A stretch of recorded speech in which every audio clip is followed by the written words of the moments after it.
আসসালামু আলাইকুম ওয়া রাহমাতুল্লাহ।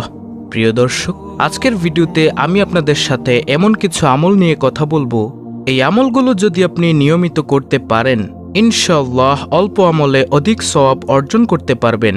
আজকের ভিডিওর এই আমলগুলো করতে বড়জোর 1 মিনিট বা 2 মিনিট সময় লাগবে। এই আমলগুলো খুবই ছোট্ট, কিন্তু এর ফজিলত অনেক অনেক বেশি। কোনো ব্যক্তি যদি আল্লাহ তাআলার ফরজ বিধান পালন করার পাশাপাশি এই ছোট্ট আমলগুলো করতে পারে, ইনশাআল্লাহ সে অনেক সওয়াবের ভাগীদার হতে পারবে এবং পরকালে আল্লাহর রহমত পেয়ে জান্নাত লাভ করতে পারবে ইনশাআল্লাহ। মুমিন মুসলমানের জন্য এই 8টি আমলের গুরুত্ব অনেক বেশি, যে আমলগুলোর বিনিময়ে মহান আল্লাহ তাআলা মুমিন বান্দার আমলনামায় অগণিত সওয়াব দান করবেন। প্রিয় দর্শক, আজকের ভিডিওর এই আমলগুলো আপনার কাছে অনেক সহজ মনে হবে যে আরে এই আমলগুলো তো আমি জানি। তারপরও আমি আপনাদেরকে বলবো ভিডিওটি দেখুন এবং নিয়মনীতি সহকারে ফজিলত সহকারে দেখুন, তারপর আপনি এই আমলটি করুন। আজকের ভিডিওটিও অত্যন্ত গুরুত্বপূর্ণ, তাই ভিডিওটি না টেনে শুরু থেকে শেষ পর্যন্ত দেখার অনুরোধ করছি। তাহলে চলুন শুরু করা যাক। সুপ্রিয় দর্শক, আজকের ভিডিওতে উল্লেখযোগ্য 8টি আমলের মধ্যে সর্বপ্রথম আমলটি হলো প্রত্যেক অজুর পর কালেমা শাহাদাত পাঠ করা। প্রিয় দর্শক, কালেমা শাহাদাত হলো আশহাদু আল্লা ইলাহা ইল্লাল্লাহু ওয়াহদাহু লা শারিকা লাহু ওয়া আশহাদু আন্না মুহাম্মাদান আবদুহু ওয়া রাসূলুহু সাল্লাল্লাহু আলাইহি ওয়াসাল্লাম। এটির অর্থ হলো আমি সাক্ষ্য দিচ্ছি যে আল্লাহ ছাড়া অন্য কেউ ইবাদতের উপযুক্ত না এবং আল্লাহর কোনো অংশীদার নেই। আমি সাক্ষ্য দিচ্ছি যে হযরত মুহাম্মদ সাল্লাল্লাহু আলাইহি ওয়াসাল্লাম আল্লাহর শ্রেষ্ঠ বান্দা এবং আল্লাহ প্রেরিত রাসূল। প্রিয় দর্শক, এখন আপনি বলতে পারেন যে অজুর পরে যদি আমি কালেমা শাহাদাত পাঠ করি তাহলে কি লাভ হবে, আমার কি ফজিলত আমি এটি পাঠ করার ফলে আমি পাবো। এর ফজিলত হলো হযরত উমর ইবনে খাত্তাব রাদিয়াল্লাহু তাআলা আনহু থেকে বর্ণিত, রাসূল সাল্লাল্লাহু আলাইহি ওয়াসাল্লাম ইরশাদ করেছেন, তোমাদের মধ্যে যে ব্যক্তি সব নিয়মকানুন সহ উত্তম রূপে অজু করবে এবং শেষে এই কালেমা শাহাদাত পাঠ করবে, তার জন্য জান্নাতের 8টি দরজাই খুলে দেওয়া হবে। সে যে দরজা দিয়ে ইচ্ছে প্রবেশ করতে পারবে। সুবহানাল্লাহ। মুসলিম শরীফ, হাদিস নং 234। আল্লাহ তাআলা অতি সহজ এই আমলটি নিয়মিত করার এবং এই ফজিলত অর্জনের তৌফিক দান করুন, আমিন। দ্বিতীয় নম্বর আমলটি হলো প্রত্যেক ফরজ সালাত শেষে আয়াতুল কুরসি পাঠ করা। প্রিয় দর্শক, আয়াতুল কুরসি হলো সূরা বাকারার 255 নং আয়াত। আমি আপনাদেরকে স্ক্রিনের মধ্যে বাংলা উচ্চারণ সহ আয়াতুল কুরসিটি দিয়ে দিচ্ছি, আপনারা সেখান থেকে মুখস্থ করে নেবেন ইনশাআল্লাহ। আয়াতুল কুরসির ফজিলত হলো কোরআনুল কারীমের মধ্যে সবচেয়ে ফজিলতপূর্ণ আয়াত এটি। হাদিস শরীফে বর্ণিত হয়েছে, রাসূলুল্লাহ সাল্লাল্লাহু আলাইহি ওয়াসাল্লাম বলেছেন, যে ব্যক্তি প্রত্যেক ফরজ নামাজের পর আয়াতুল কুরসি পাঠ করবে তার জান্নাতে প্রবেশের পথে মৃত্যু ছাড়া আর কোনো বাধা থাকবে না। আল্লাহ তাআলা আমাদেরকে বেশি বেশি আয়াতুল কুরসি পাঠ করার তৌফিক দান করুন। তারপরে তৃতীয় নম্বর আমলটি হলো প্রত্যেক ফরজ সালাত শেষে 33 বার সুবহানাল্লাহ, 33 বার আলহামদুলিল্লাহ, 33 বার আল্লাহু আকবার এবং একবার এই দোয়াটি পড়ুন।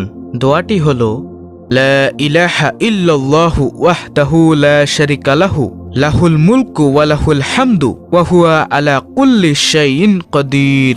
এই দোয়াটি এগুলো আপনি প্রত্যেক ফরজ সালাত শেষে পাঠ করবেন। এতে আপনার অতীতের সব সগীরা গুনাহ ক্ষমা হয়ে যাবে ইনশাআল্লাহ। সহিহ মুসলিম শরীফের হাদিস। তারপরে চতুর্থ নম্বর আমলটি হলো সকাল সন্ধ্যায় আল্লাহ তাআলার জিকির করা। প্রিয় দর্শক, ইসলামের আলো চ্যানেলের প্রত্যেকটি ভিডিওতে আমি আপনাদেরকে এই একটি আমলের কথা সবচেয়ে বেশি বলে থাকি, আর সেটা হলো জিকির করা। জিকির মানেই হলো আল্লাহ তাআলাকে স্মরণ করা। আপনি যদি জিকির করেন, আল্লাহ তাআলাকে স্মরণ করেন, তাহলে আল্লাহ তাআলাও আপনাকে স্মরণ করবেন। শ্রেষ্ঠ 4টি জিকির হলো সুবহানাল্লাহ, আলহামদুলিল্লাহ, লা ইলাহা ইল্লাল্লাহ, আল্লাহু আকবার। এই জিকিরগুলো হাসরের ময়দানে মিজানের পাল্লাকে অনেক ভারী করে দিবে ইনশাআল্লাহ। জিকিরের মাধ্যমে মানুষের মরা কলব জিন্দা হয়, অন্তরে আল্লাহ তাআলার ভয় জাগ্রত হয়, বান্দা আল্লাহ তাআলার আনুগত্যের প্রতি ঝুঁকে পড়ে। এছাড়াও জিকিরে রয়েছে অসংখ্য ফজিলত, তাই আপনারা বেশি বেশি পরিমাণে শুধু রমজান মাস নয়, সারা বছর সারা জীবন জিকির করতে থাকুন, ইনশাআল্লাহ অনেক অনেক ফায়দা হবে। পঞ্চম নম্বর আমলটি হলো প্রতি রাতে সূরা মুলক পাঠ করা। মানুষকে গুনাহমুক্ত জীবন দানের জন্য কোরআন সুন্নায় অনেক আমলের বর্ণনা দিয়েছেন বিশ্বনবী সাল্লাল্লাহু আলাইহি ওয়াসাল্লাম। লক্ষ্য একটাই, যাতে মানুষ গুনাহমুক্ত জীবন লাভ করতে পারে। হাদিসের একাধিক বর্ণনায় এসেছে, হযরত ইবনে আব্বাস রাদিয়াল্লাহু আনহু এক ব্যক্তিকে বললেন, আমি কি তোমাকে এমন একটি হাদিস শোনাবো যাহা শুনে তুমি খুশি হবে? উত্তরে সে বলল, হ্যাঁ শোনান। ইবনে আব্বাস রাদিয়াল্লাহু আনহু বললেন, তুমি নিজে সূরা মুলুক পড়ো এবং পরিবারের সবাইকে ও প্রতিবেশীকে উহা শিক্ষা দাও, কারণ উহা মুক্তিদানকারী ও ঝগড়াকারী। কিয়ামতের দিন আল্লাহর সঙ্গে ঝগড়া করে উহার পাঠকারীকে সে জাহান্নামের আযাব থেকে রক্ষা করবে এবং কবরের আযাব থেকে বাঁচিয়ে রাখবে। রাসূলুল্লাহ সাল্লাল্লাহু আলাইহি ওয়াসাল্লাম বলেছেন, আমার একান্ত কামনা যে এই সূরাটি আমার প্রত্যেক উম্মতের অন্তরে গেঁথে থাকুক। ইবনে কাসির। আল্লাহ রাব্বুল আলামিন আমাদের সকলকে এই সূরা সহি শুদ্ধভাবে পাঠ করার তৌফিক দান করুন, আমিন। তারপরে ৬ষ্ঠ নম্বর আমলটি হল রাসূল সাল্লাল্লাহু আলাইহি ওয়াসাল্লামের উপর সকালে ১০ বার ও সন্ধ্যায় ১০ বার দুরূদ পাঠ করা, যেমন দুরুদে ইব্রাহিম অথবা সবচেয়ে ছোট দুরুদ সাল্লাল্লাহু আলাইহি ওয়াসাল্লাম। এটি পাঠ করলেও দুরুদ আদায় হয়ে যাবে। এছাড়াও বেশি বেশি নবীজির প্রতি দুরুদ পাঠ করা অধিক সওয়াবের কাজ। রাসূল সাল্লাল্লাহু আলাইহি ওয়াসাল্লামের নাম শুনলে দুরুদ পড়া তার প্রতি ভালোবাসার নিদর্শন। রাব্বে কারীম রাসূলের প্রতি দুরুদ পাঠের নির্দেশ দিয়ে পবিত্র কুরআনে ইরশাদ করেছেন, নিশ্চয়ই আল্লাহ নবীর প্রতি রহমত নাজিল করেন এবং তার ফেরেশতারাও নবীর জন্য রহমতের দোয়া করেন। হে মুমিনরা, তোমরাও নবীর প্রতি রহমতের দোয়া করো এবং তাকে যথাযথভাবে সালাম জানাও। সূরা আহজাব আয়াত নং ৫৬। রাসূলের প্রতি দুরুদ পাঠের ফজিলত সম্পর্কে হাদিসে এসেছে, হযরত আবু হুরায়রা রাদিয়াল্লাহু তাআলা আনহু থেকে বর্ণিত, রাসূল সাল্লাল্লাহু আলাইহি ওয়াসাল্লাম ইরশাদ করেছেন, যে ব্যক্তি আমার প্রতি একবার দুরুদ প্রেরণ করবে, আল্লাহ তাআলা তার উপর ১০ বার রহমত বর্ষণ করবেন। সহিহ মুসলিম শরীফের হাদিস। প্রিয় দর্শক, এছাড়াও দুরুদ পাঠে রয়েছে অসংখ্য ফজিলত যা ভিডিওতে বলে শেষ করা যাবে না।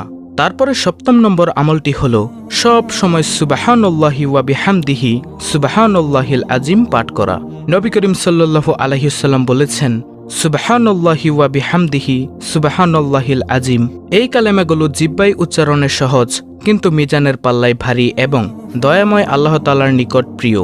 সুবহানাল্লাহ। প্রিয় দর্শক, কত সহজ জিকির সুবহানাল্লাহি ওয়া বিহামদিহি সুবহানাল্লাহিল আজিম, কিন্তু এই জিকিরগুলো কিয়ামতের দিন মিজানের পাল্লায় ভারী হবে এবং মহান আল্লাহ তাআলার কাছে এই জিকিরগুলো অনেক প্রিয়।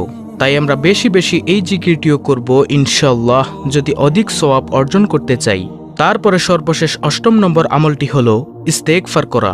ইস্তেগফার হতাশা ও দুশ্চিন্তা দূর করে। প্রিয় নবী সাল্লাল্লাহু আলাইহি ওয়াসাল্লাম বলেন, যে ব্যক্তি তার পাপাচারের জন্য ইস্তেগফারের মাধ্যমে নিয়মিত আল্লাহ তাআলার কাছে ক্ষমা চাইবে, আল্লাহ তাআলা তার দারিদ্রতা দূর করে দিবেন, তাকে সব বিপদ-আপদ থেকে রক্ষা করে সচ্ছলতা ও নিরাপত্তা দান করবেন।